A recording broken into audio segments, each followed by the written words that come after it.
మీ career rules మారుతున్నాయని మీకు ఎప్పుడైనా అనిపించిందా? కానీ ఆ కొత్త రూల్స్ ఏంటో మాత్రం ఎవరూ మీకు చెప్పడం లేదని అనిపించిందా? ఎందుకంటే ప్రస్తుతం జాబ్ మార్కెట్లో చాలా ముఖ్యమైన మార్పులు జరుగుతున్నాయి. అది కేవలం మీ జాబ్ని తీసేస్తుంది అనే విషయం కాదు. ఆ స్టోరీ ఇప్పటికే పాతదైపోయింది. అంతకంటే ముఖ్యమైన స్టోరీ ఏంటంటే కంపెనీస్ ఏ పనికి ఎంత పే చేయడానికి సిద్ధంగా ఉన్నాయి అనే దాన్ని మార్చుతోంది.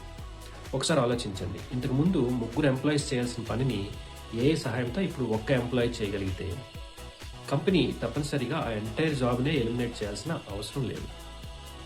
దాని బదులుగా కంపెనీ ఒక కొత్త ప్రశ్న అడగడం మొదలు పెడుతుంది. ఈ వర్క్లో నిజంగా వాల్యూ క్రియేట్ చేస్తున్నది ఏది? ఇక్కడే ఎకనామిక్స్ ఆఫ్ వర్క్ మారుతుంది. కొన్ని టాస్క్ చీపర్ అవుతాయి, కొన్ని ఫాస్టర్ అవుతాయి, కొన్ని డిసపియర్ అవుతాయి, మరికొన్ని మాత్రం మరింత వాల్యుబుల్ అవుతాయి. నేను ఈజ్ రిప్రైసింగ్ యువర్ జాబ్ అని చెప్పడానికి అసలు కారణం ఇదే.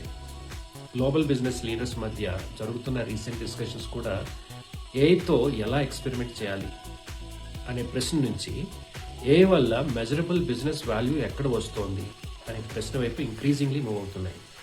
వల్ల రెవెన్యూ పెరిగిందా, కాస్ట్ తగ్గాయా, ప్రొడక్టివిటీ ఇంప్రూవ్ అయిందా, కస్టమర్స్కి ఫాస్ట్గా సర్వీస్ అందించగలిగారా, ఎంప్లాయీస్ బెటర్ డెసిషన్స్ తీసుకోగలుగుతున్నారా? ఇదే అసలు షిఫ్ట్. కంపెనీస్ ఏని బిజినెస్ అవుట్కమ్స్ ద్వారా మెజర్ చేయడం మొదలుపెట్టిన తర్వాత వాళ్ళు వర్క్నే రీడిజైన్ చేయడం మొదలు పెడతారు. అప్పుడు జాబ్ డిస్క్రిప్షన్స్ మారుతాయి, హైరింగ్ మారుతుంది, స్కిల్స్ మారుతాయి, చివరికి కెరియర్స్ కూడా మారుతాయి.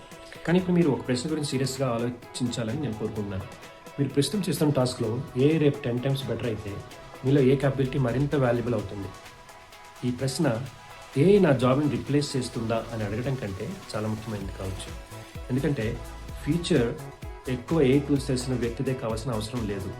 టెక్నాలజీని ఇంటెలిజెంట్లీ యూజ్ చేసి ఒక బిజినెస్ ప్రాబ్లమ్ని అండర్స్టాండ్ చేసి మెజరబుల్ రిజల్ట్ క్రియేట్ చేయగల వ్యక్తిదే కావచ్చు. కానీ ఈ ఎంటైర్ చేంజ్ మీ జాబ్తో మొదలవదు. దానికంటే చాలా చిన్నదైన ఒక చోట మొదలవుతుంది, మీరు రోజు చేసే individual టాస్క్తో.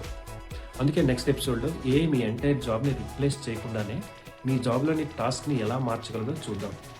Because may not start by replacing your job, it starts with your task.